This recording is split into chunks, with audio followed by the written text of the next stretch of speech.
berbahagia, Bapak Ibu Guru SD Negeri Kemenko yang bisa hadir di kelas kami.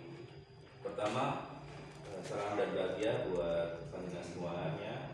Mari kita panjatkan bersyukur kepada Allah SWT pada kesempatan pagi hari ini diberikan kesempatan kumpul di ruang kelas 6 yang sudah saya atau kita rencanakan bersama-sama dalam sosialisasi modul 1 program guru penggerak.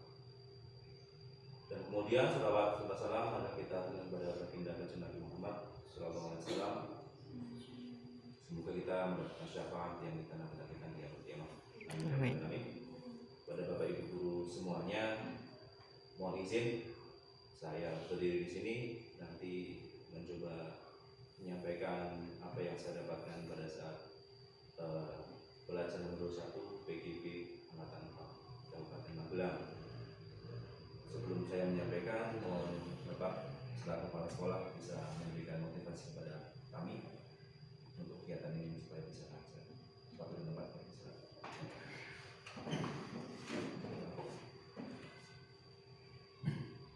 Assalamualaikum warahmatullahi wabarakatuh.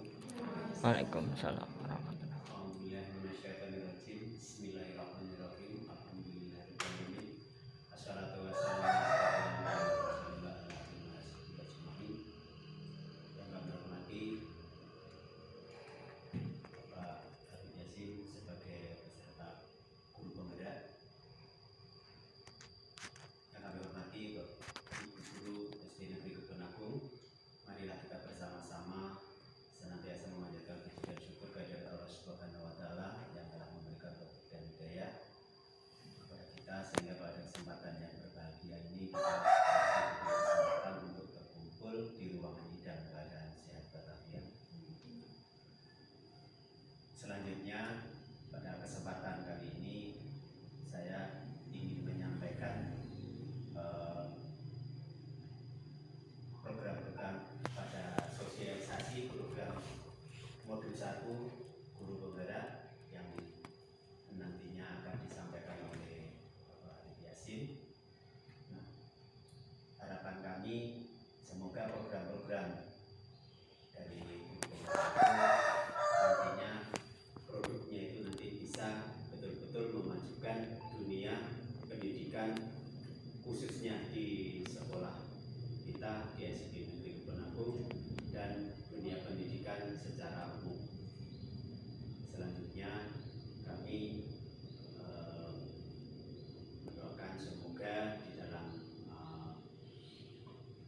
program-program guru penggerak ini betul-betul bisa terlaksana dengan lancar dengan baik sehingga nantinya akan menghasilkan produk-produk yang bisa untuk mengembangkan di dunia pendidikan.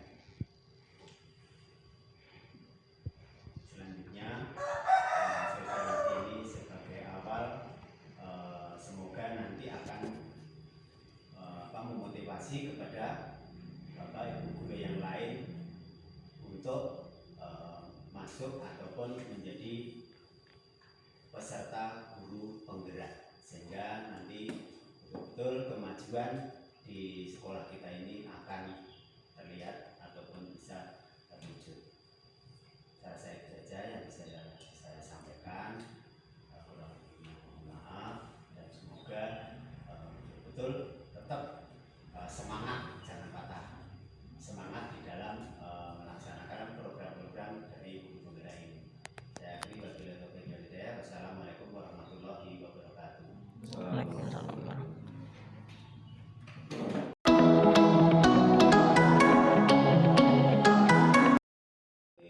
Sekitar 150 PGB ya, yang ada di Angkatan 4 Kabupaten Magelang harus menyepak ini kepada teman-teman se-unit kerja masing-masing. Jadi mohon maaf Bapak Ibu yang dilibatkan untuk PGB ini. Jadi mohon kerjasamanya, terima kasih sudah bisa menghadiri atau menyempatkan. Insya Allah dalam lebih dari 60 menit saya menyampaikan ini. Sebelum ke ini, di sini ada Bapak Iswanto, SPDMPD-nya adalah instruktur kami. Beliau itu kerjanya di daerah negara ya, juga tidak ada yang pengawas Magelang karena untuk instruktur ini harus disilang antar kabupaten. Kemudian ada Pak Purwanto, MED, ini pengajar praktek yang mengawasi saya selama kegiatan berlangsung sampai nanti insya Allah akhir bulan Agustus. Dan dua beliau ini adalah nanti yang memberikan nilai kepada calon-calon guru sebagai informasiwan. Kemudian di modul 1 nanti kita akan mendapatkan sosialisasi, yaitu adalah filosofi Ki Hajar Dewantara, kemudian ada peran dan nilai guru penggerak, kemudian visi guru penggerak dan budaya positif. Nanti saya akan mencoba mengantarkan 4 subtema itu. Seandainya pasti ya kekurangan saya, nanti kalau kurang lengkap atau kurang jelas, Bapak Ibu bisa membaca artikel di media massa, di Google, ataupun insya Allah nanti ada gelombang yang lain yang bisa menjadi calon guru penggerak.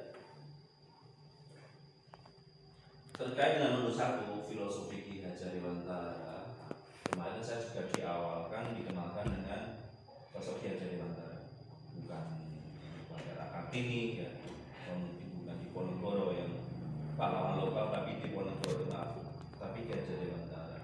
Ya, mungkin karena terkait dengan pendidikan yang saya tahu kemarin itu hanya ya pokok pendidikan Indonesia, kemudian hanya untuk pilihan darinya saja, dan juga mungkin hari pendidikannya. Tapi setelah kami mendapatkan ternyata Ki Hajar Dewantara punya filosofi terkait dengan pendidikan.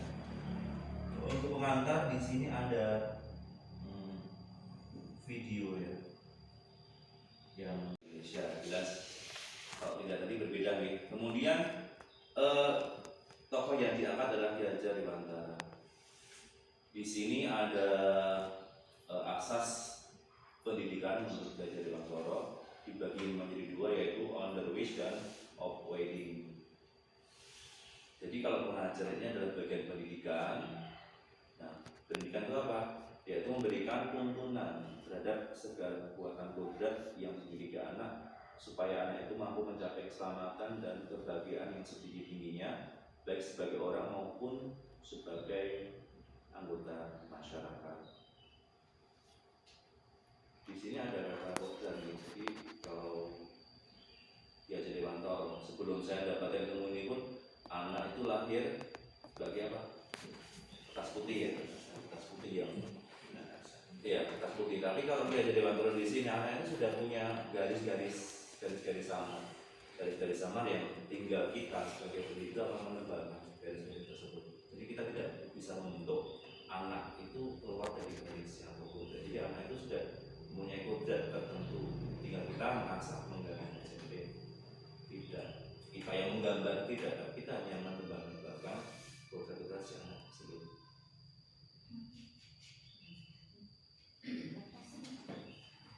Budaya dalam arti yang seluas-luasnya.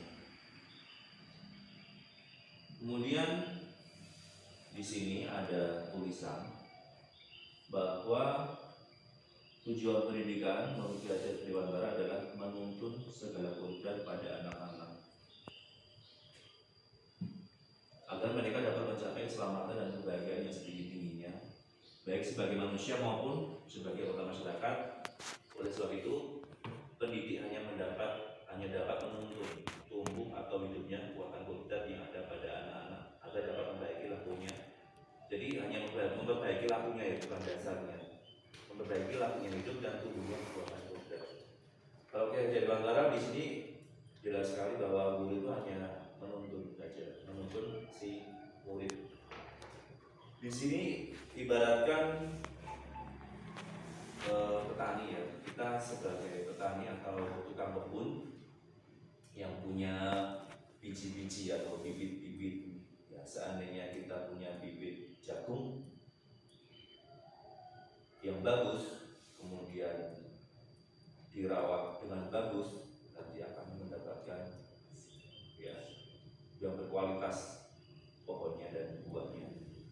Kemudian kalau jagungnya itu kualitasnya tidak bagus, tapi ditanam dan dirawat di tempat yang bagus, nanti tentunya tetap akan lebih maksimal daripada dirawat oleh petani atau yang sembarangan seperti itu. Bahkan ibadah juga kalau jagung itu ditanam oleh petani tidak mungkin nanti besarnya menjadi kacang atau mungkin cabai. Jagung ya tetap jagung. Jadi kacang dan jagung tidak bisa disamakan. Nah, seperti itu yang kami dapatkan bahwa ternyata anak itu ya berbeda-beda seperti itu, tidak bisa kita bandingkan atau kita buat bareng bersama-sama dalam berkembang di dunia pendidikan tentunya. Jadi dalam proses menuntun anak diberi kebebasan, namun pendidik sebagai pamong dalam memberi tuntunan dan arahan agar tidak kehilangan arah dan kebahagiaan dirinya. Jadi seorang pamong itu dapat memberikan tuntunan agar anak dapat menemukan kemerdekaan dalam belajar. Ini adalah merdeka belajar ya, yang pemerintah baru menyenangkan yang namanya merdeka belajar. Mungkin kurang jelas yang saya sampaikan. Di sini ada tidak pernah berhenti. Artinya perubahan adalah hal yang kekal, yang harus terus terjadi. Selanjutnya, planet-planet itu pun dalam tata surya tidak ada yang sama. Di sini terlihat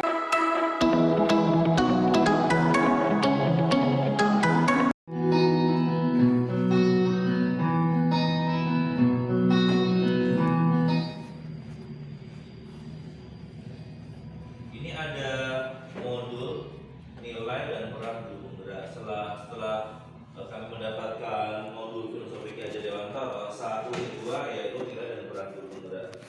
Nilainya apa dan perannya juga bagaimana. Tadi sudah kita jelaskan ya, kita tuh adalah seorang petani atau tukang kebun sebagai contoh. Kemudian bibit tanaman adalah anak-anak.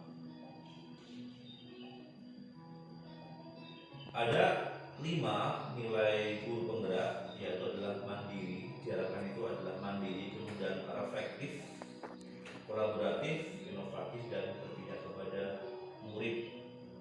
Jadi dengan sebagai contoh, kita sebagai sama guru kita harus berkolaborasi bukan berkompetisi ya, berkolaborasi memajukan dunia pendidikan. Kemudian ada inovatif, kita harus bisa memberikan ide-ide bagus, ide-ide baik, praktik baik kepada diri kita masing-masing sebagai contohnya. Kemudian reflektif, kita juga harus mencoba berkaca kepada diri kita sendiri, bisa lewat orang lain memberikan masukan kepada kita sebagai guru. Kemudian mandiri jelas dan harus berpihak kepada murid.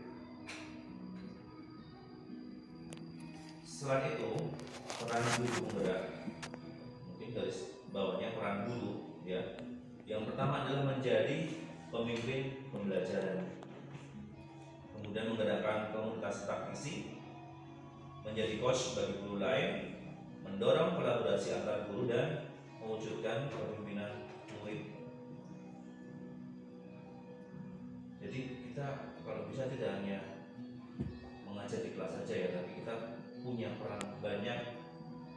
Kalau di sini itu ada 5 yang bisa ya, tidak harus 5 yang minimal kita bisa berkembang, tidak hanya mengajar di kelas terus pulang. Itu kalau bisa tidak, kita juga bisa berkolaborasi antar guru dan bisa menjadi coach itu pendamping atau apa ya, pelatih itu ya bagi guru lain ya. Bisa tingkat SD itu bisa, bagi ilmunya industri ya masih muda kan, nanti ilmunya banyak sekali bisa diberikan kepada saya atau kepada guru-guru yang lain.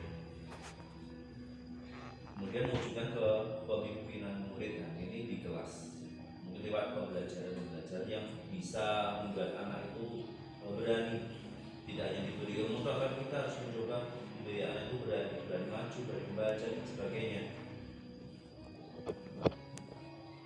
Keterkaitan apa antara nilai guru penggerak dan filosofi Ki Hajar Dewantara? Filosofi KHD yang paling utama adalah menambah kepada murid atau berpusat kepada murid. Jadi sesuatu itu melibatkan murid, yang kita kerjakan, yang kita putuskan sebagai pendidik itu kalau bisa menghamba, melibatkan atau berpihak kepada murid. Ya, sebagai guru kita harus mengetahui apa yang diinginkan murid sehingga kita bisa memberikan apa yang dibutuhkan oleh murid tersebut.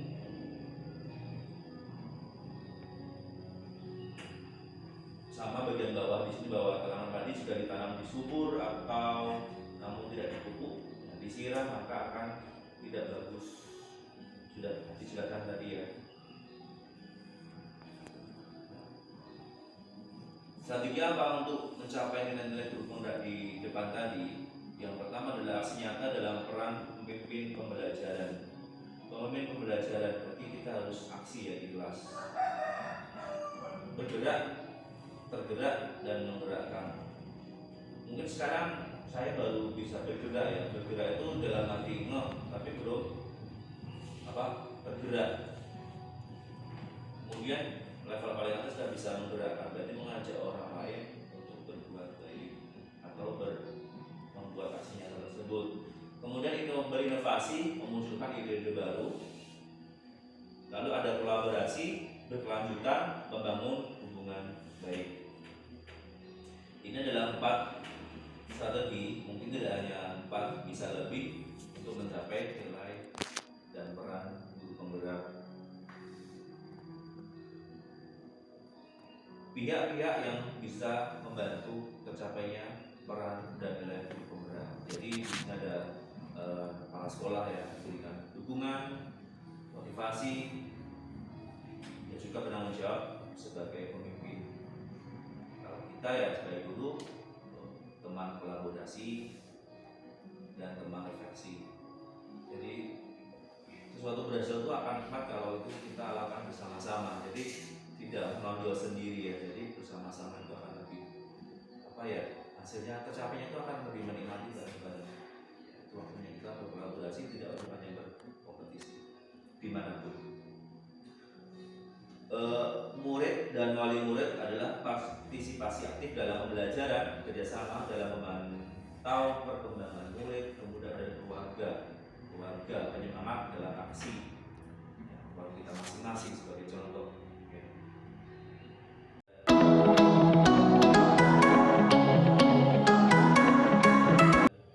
Visi guru penggerak. Visi guru penggerak.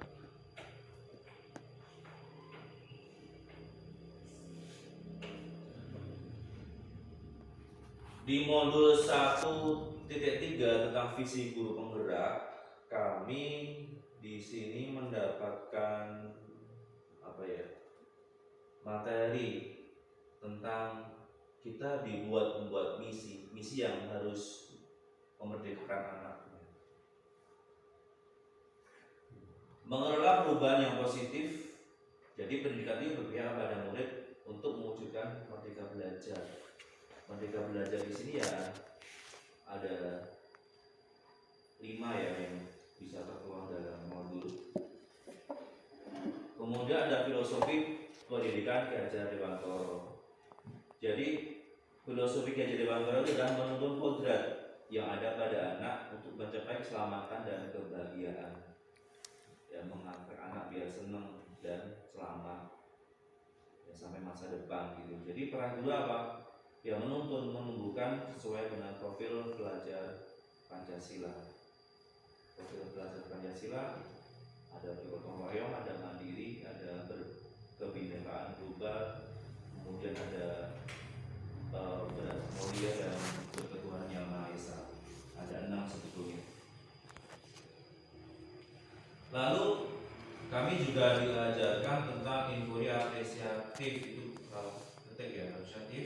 Apa itu ya? Pendekatan manajemen, perubahan kolaboratif dan berbasis kekuatan, menumbuh kembangkan nilai positif pada diri, anak dan seluruh pemangku kepentingan. Jadi kami diminta mencari kekuatan ya dari sekolah masing-masing ya, dari fasilitasnya bagaimana, dari gurunya bagaimana, dari kepala sekolah, kemudian dari murid, dari alumni, mungkin dari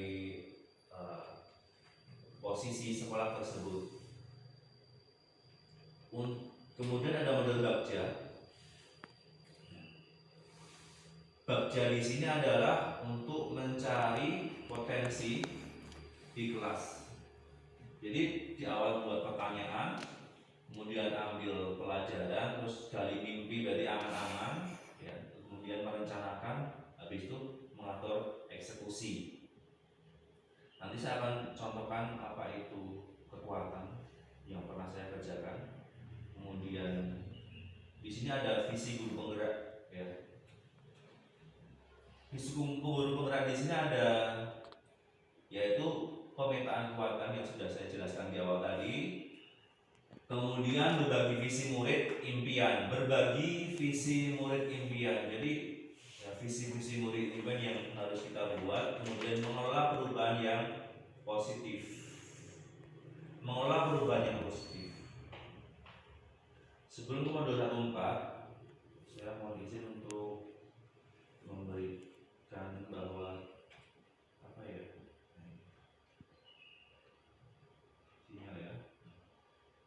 Ini terkait dengan pemetaan kekuatan yang saya lakukan kemarin untuk SD saya, berarti SD Kebunatung ya. Ini ada yang sudah terrealisasi, tapi ada yang belum. Jadi ke murid dulu. Murid adalah memiliki semangat dan potensi yang kreatif dan mandiri serta majemuk. Perannya apa murid itu? Jadi sumber belajar mandiri, yaitu peran budaya literasi, mengembangkan ide baru sudah kompetensinya. Terus ada kepala sekolah, pengayom, pendukung, pemimpin yang baik. Perannya apa? Sebagai pendukung program Pemuda dan Rekan Sejawat, yaitu tempat kolaborasi dan pendukung kegiatan. Ada komunitas guru. Bedanya apa rekan sejawat dengan komunitas guru? Kalau rekan sejawat ya kita di lingkup kerja masing-masing ya. Mungkin kita ya. Tapi kalau komunitas guru bisa keluar, bisa dengan kecamatan ataupun kabupaten. Kemudian orang tua yaitu membantu dalam proses dan hasil. Kemudian kekuatan itu ada komite, ada stakeholder, ada sarpras, ada pemerintah dan lingkungan sekolah. Ini kerja kelompok sebetulnya, tapi lihat potensi masing-masing. Jadi kemarin di sini saya itu kosong tentang jaringan alumni. Ya, secara fakta memang kita tidak ada jaringan alumni ya. Dalam artian kita kalau sudah lulus ya hilang gitu loh, tidak ada hubungan baik. Sebetulnya saya lihat di teman di Borobudur dulu masih ada ikatan, tidak harus ikatan dari orang tua, tapi alumni masih dalam artian ya tidak renggang lah. Jadi kita bisa memberikan tugas duta gitu lah ya, mungkin di saat promosi sekolah atau mungkin ya akhirnya saya buat silaturahmi yang tanpa batas. Kadang kita kan sudah didatangi ya, datangi alumni untuk kegiatan Idul Fitri sebagai contoh. Tapi kalau lebih dari itu kegiatan pengembangan sekolah itu sangat perlu sekali. Yaitu penyemangat guru dalam berbuat kebaikan, membantu sekolah dalam menjalankan berbagai program seperti itu. Jadi ini yang kita buat bersama-sama, tapi yang kotak-kotaknya harus sama, tapi isinya berdasarkan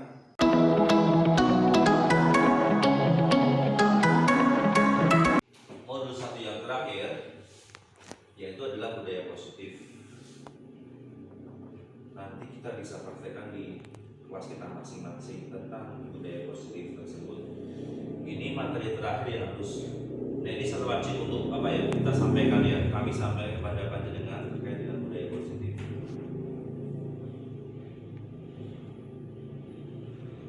Mana kata disiplin ya? Disiplin itu apa?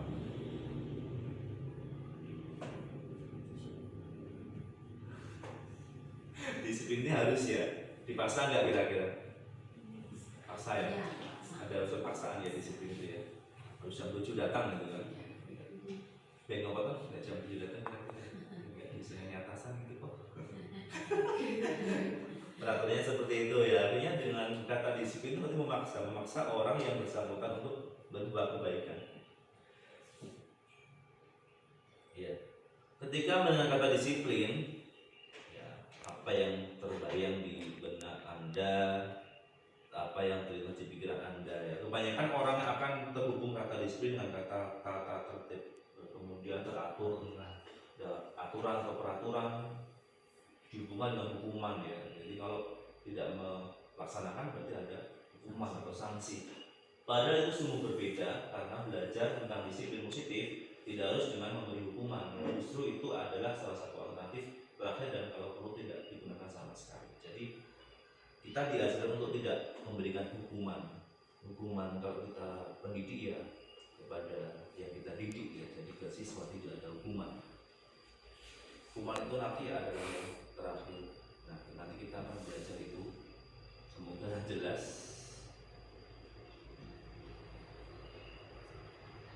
Tiga motivasi perilaku manusia ya, jadi mulai terinspirasi dengan ribuan tempat, berkolaborasi dengan mudah, kemudian melibatkan audiens dengan presentasi tanpa yang berkesan. Nah, ini nggak nyambung ya, ini perlu diedit yang banget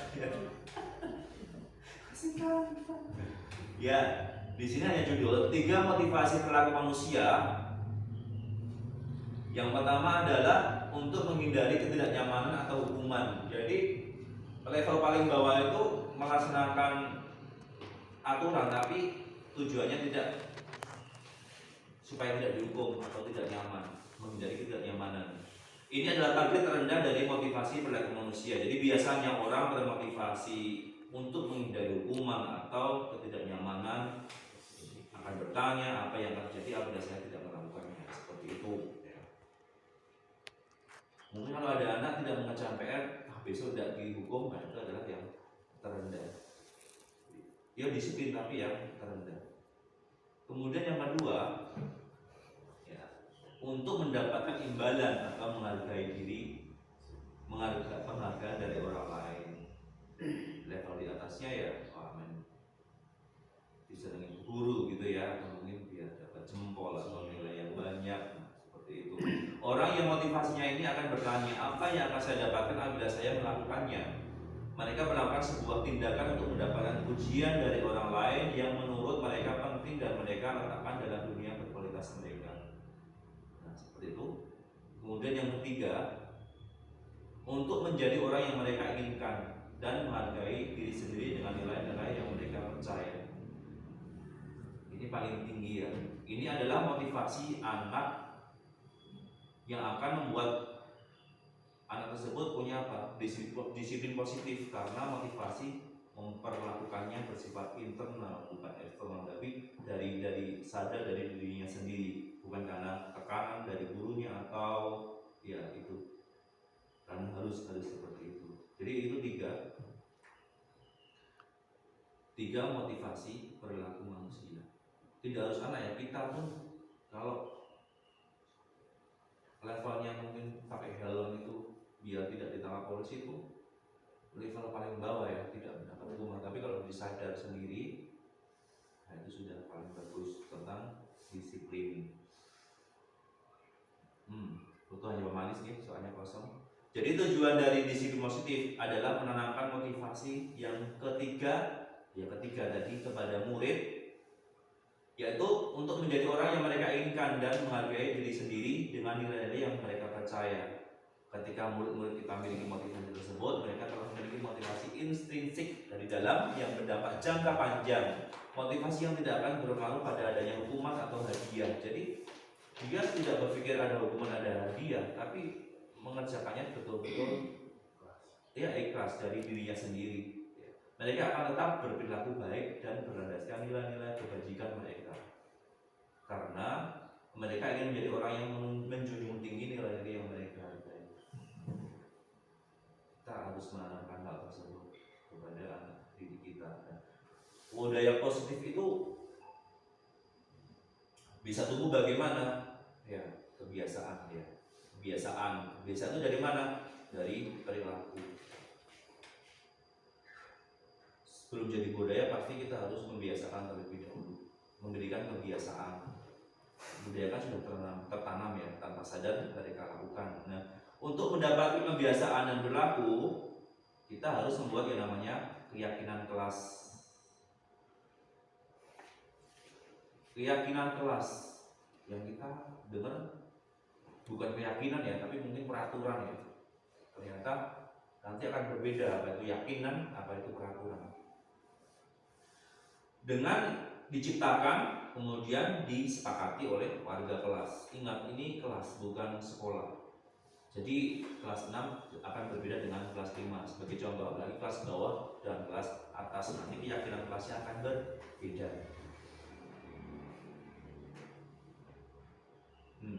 Ya, keyakinan kelas bukan peraturan kelas. Ya, mengapa kita mengapa kita memiliki peraturan tentang penggunaan helm pada saat mengendarai kendaraan bermotor? Kemungkinan jawaban Anda adalah untuk keselamatan. Mengapa kita punya peraturan tentang menggunakan masker dan mencuci tangan setiap saat? Mungkin jawaban adalah untuk kesehatan atau keselamatan. Nah, nilai keselamatan atau kesehatan inilah yang kita sebut sebagai suatu keyakinan. Yakin dan selamat itu untuk kesehatan dan keselamatan itu adalah keyakinan. Kalau untuk yang paling abstrak adalah peraturan ya, abstrak, lebih abstrak daripada peraturan. Peraturan itu lebih rinci dan lebih konkret. Jadi ini kayaknya nggak ada. Kemudian keyakinan kelas berupa pertanyaan-pertanyaan universal, jadi global ya, tidak rinci. Kemudian pernyataan keyakinan kelas senantiasa dibuat dalam bentuk positif. Ya, intinya hilangkan kata apa ya negatif. Tadi jangan atau tidak boleh gitu ya, tapi dibuat kalimat yang positif. Keyakinan kelas hendaknya tidak terlalu banyak sehingga mudah diingat dan dipahami oleh semua warga kelas.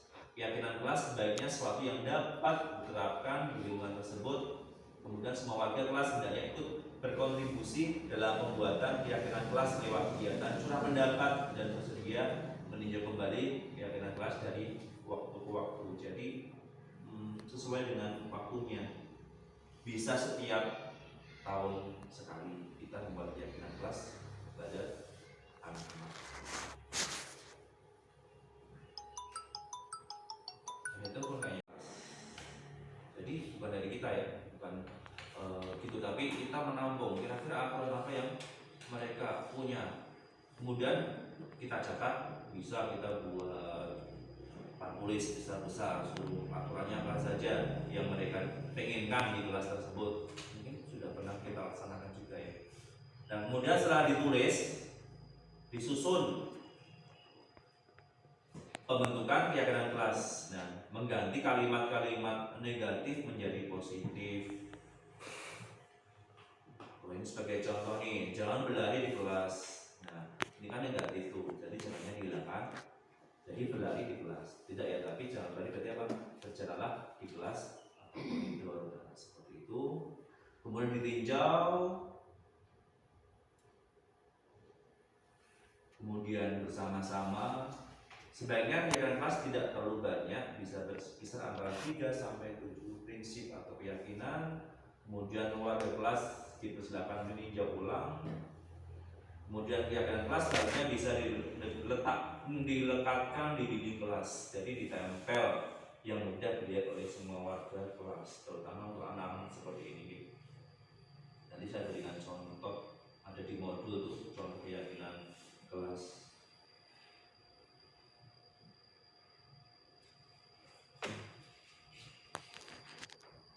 Kemudian ada pelanggaran. Anak atau kita melanggar sebuah aturan, apakah mendapat hukuman atau sanksi atau apa, itu restitusi. Jadi 3 itu berbeda ya. Hukuman dengan sanksi itu ternyata berbeda. Hukuman itu bersifat tidak terencana atau tiba-tiba. Contohnya Bagas, pelanggaran tugas langsung saya beri turun mengerjakan menulis ulang 4 kali, yaitu contoh hukumannya, karena tidak direncanakan, tidak didiskusikan dengan anak-anak, tahu-tahu hanya mendapatkan hukuman. Anak murid tidak tahu apa yang akan terjadi dan tidak dilibatkan dalam membuat hukuman itu. Hukuman sifatnya satu arah ya, dari pihak guru yang memberikan, dan murid hanya menerima suatu hukuman tanpa suatu diskusi atau pengarahan pada pihak guru, baik sebelum atau sesudahnya, bisa verbal ataupun fisik. Bedanya sanksi apa? Ya, sudah dibahas, sudah disetujui oleh murid dan guru. Biasanya pembentukan sanksi atau konsekuensi dibentuk oleh pihak guru, dan murid sudah mengetahui sanksi yang akan diterima. Pada sanksi atau konsekuensi, murid tetap dibuat tidak nyaman untuk jangka waktu pendek. Ya, tetap tidak nyaman sanksi dalam jangka waktu pendek. Maka ada yang namanya restitusi. Itu apa? Yang kita dengar ya hanya sanksi atau hukuman ya. Nah, restitusi adalah proses menciptakan kondisi bagi murid untuk memperbaiki kesalahan mereka sehingga mereka bisa kembali kepada kelompok mereka dengan karakter yang lebih kuat. Jadi diajak diskusi. Jadi kamu gak sama sembarangan ya. Itu betul atau salah? Salah Pak. Pak Guru juga waktu kecil juga pernah buang sampah sembarangan sebagai contoh. Nah, kalau itu kamu salah, terus apa yang akan kamu lakukan sebagai contoh ya? Mungkin anak itu menjawab, tidak akan mengambil lagi dan memasukkan ke tempat sampah itu sebagai contoh. Terus apakah kamu akan mengulangi lagi? Ya Pak, nanti kalau ya, teori itu nanti lebih tertanam daripada hukuman, tapi lewat restitusi. Jadi ini ada sanksi, ada hukuman supaya lebih paham. Niatnya demi tugas ya masih level rendah ya, semoga dengan lain waktu kita bisa bertemu lagi di acara yang seperti ini. Sekali lagi saya pribadi mengucapkan terima kasih sudah bersedia mendengarkan saya, memberikan apa ya waktunya kepada saya sehingga tugas saya lancar. Semoga urusan-urusan kita semua juga diberi kelancaran bersama-sama. Amin. Mohon maaf banyak kekurangan. Aku akhiri ya. Assalamualaikum warahmatullahi wabarakatuh.